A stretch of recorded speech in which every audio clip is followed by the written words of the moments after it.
자, 평생 부모님을 모시지 않다가 유산만 탐내는 염치 없는 형제들이 나타났을 때 방어권을 보장하는 방법 알아보겠습니다. 오늘은 평생 부모님을 모신 자녀를 위한 완벽한 상속이란 주제로 얘기를 해볼 텐데요. 법률사무소 율쌤 김도윤 변호사님 나와 계십니다. 변호사님 안녕하십니까? 네, 안녕하십니까? 네, 먼저 완벽한 상속 오늘로 4회째인데 그 변호사님 상속 문제가 참 간단하지 않은 것 같습니다. 네, 아무래도 각 가정마다 개별 사정이 있다 보니까 이 상속을 일률적으로 적용하기가 쉽지가 않죠. 네, 그 복잡함의 결정체가 아닐까 이렇게 생각이 드는데 뭐 상속 재산 분할, 뭐 기여분, 유류분 뭐 이런 제도들이 많이 있어요? 네, 말씀하신 대로 이 상속에는 여러 가지 제도가 있는데요. 네. 이 여러 가지 제도가 있다 하더라도 그것을 간통하는 원칙이 있습니다. 네. 바로 공동상속인들 간의 실질적 형평이죠. 공동상속인들의 실질적 형평. 네. 네. 이 상속 재산을 분할함에 있어서는 뭐 사전 증여나 유증의 경우 이를 특별 수익, 즉 상속분의 선급으로 지급을 해서 네. 이후 상속 재산 분할해서 공제를 하고요. 또 최소한의 상속분조차 받지 못한 상속인이 있다면 유류분이라고 해서 그만큼을 인정을 해주고요. 네. 또 피상속인을 뭐 특별히 부양하거나 재산적 기여를 한 경우에는 기여분이라고 해서 이 상속 재산에서 별도의 재산을 인정을 해주는데 네. 이러한 것들이 모두 공동 상속인들과 실질적 형평을 인정해주기 위한 제도죠. 네, 그 김도윤 변호사님 그리고 허영규 변호사님과 진행하는 이 완벽한 상속 목적도 이제 뭐 후손들 그러니까 이 상속인들이 이 상속 재산 때문에 다투지 않도록 이제 미리 최적의 상속 플랜을 소개시켜드리기 위해서죠. 네, 맞습니다. 그래서 오늘은 이제 구체적인 사례로 설명을 드리고자 하는데요. 네. 피상속인은 어머님이시고요. 네. 그리고 상속인으로 자녀 3명이 있었습니다. 그중에 자녀 1은 이 어머님과 가까이 살면서 어머님을 제대로 잘 모시고 네. 뭐 병원에도 잘 모시고 다니고 생활비나 병원비 등등을 다 부담을 했는데 자녀 2, 3은 이제 어머님과 관계가 별로 좋지가 않아서 네. 어머님을 전혀 모시지 않았습니다. 그런 과정에서 이제 어머님이 사망하신 거죠. 네.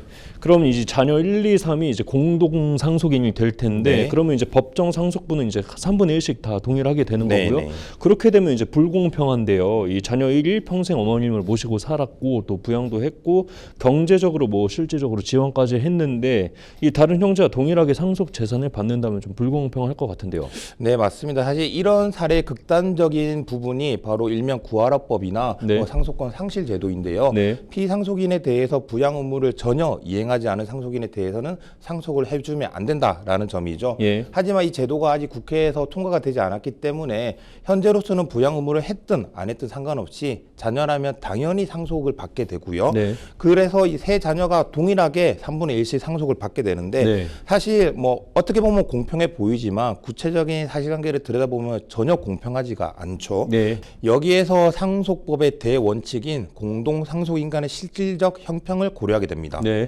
네, 이와 관련해서는 민법 제1008조에 의해서 기여분이란 것을 규정하고 있는데요. 네. 공동상속인 중에 상당한 기간 동거, 간호, 그 밖의 방법으로 피상속인은 특별히 부양하거나 피상속인의 재산의 유지 또는 증가에 특별히 기여한 경우에는 상속 재산에서 별도 기여분을 인정해주고 있습니다. 네, 그 당연히 자녀 1이 다른 자녀들보다 더 많이 상속을 받아야 할 텐데 네.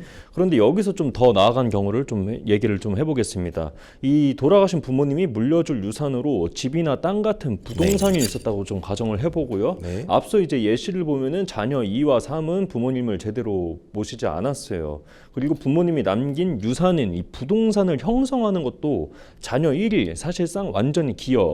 그러니까 그 어머니 생전에 부동산을 사들인 것이라고 가정을 좀 해볼 텐데요. 네. 이럴 때는 좀 어떻게 되는지 궁금한데 이 자녀 1이 어머니 명의로 해 놓았던 것이라면은 이것도 뭐 다른 형제와 나눠야 되는 건가요?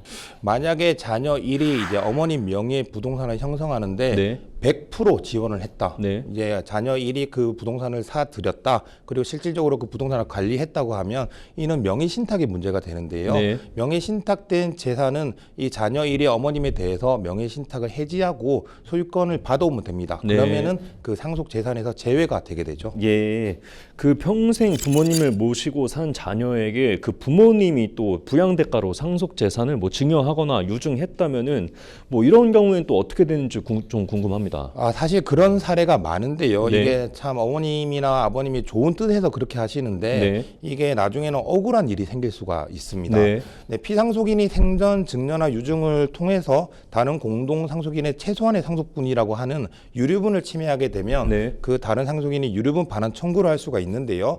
원칙적으로 유류분과 기여분은 관계가 없습니다. 그러니까 쉽게 말씀드려서 만약에 유류분 반환 청구를 했는데 그 기여를 한 사람이 내가 평생 부모님을 모셨다, 재산적 기여를 했다고 주장을 하더라도 그 유류분 반환 청구 소송에서는 이러한 주장이 받아들이지 않습니다. 네. 즉 평생 부양의 대가로 부모님으로부터 재산을 받았다 하더라도 이 유류분을 뺏길 수 있는 거죠. 네.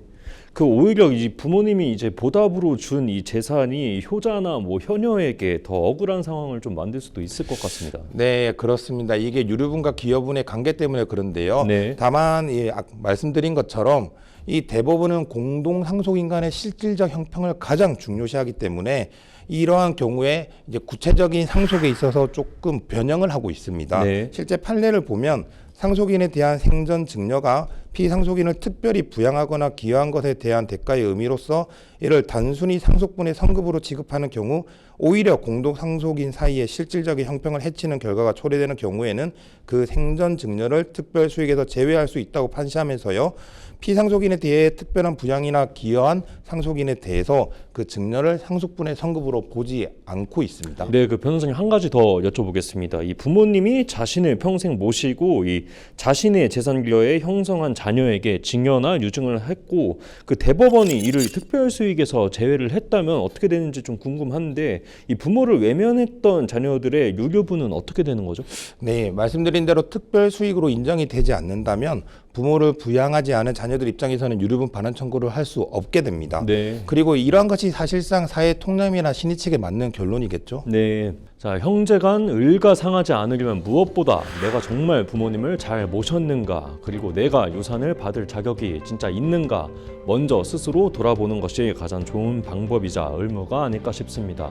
완벽한 상속, 증여나 유증을 받았을 때 유류분 반환 청구를 방어하는 방법 알아봤습니다. 함께해 주신 법률사무소 율쌤 김도윤 변호사님, 오늘 알찬 정보 감사합니다.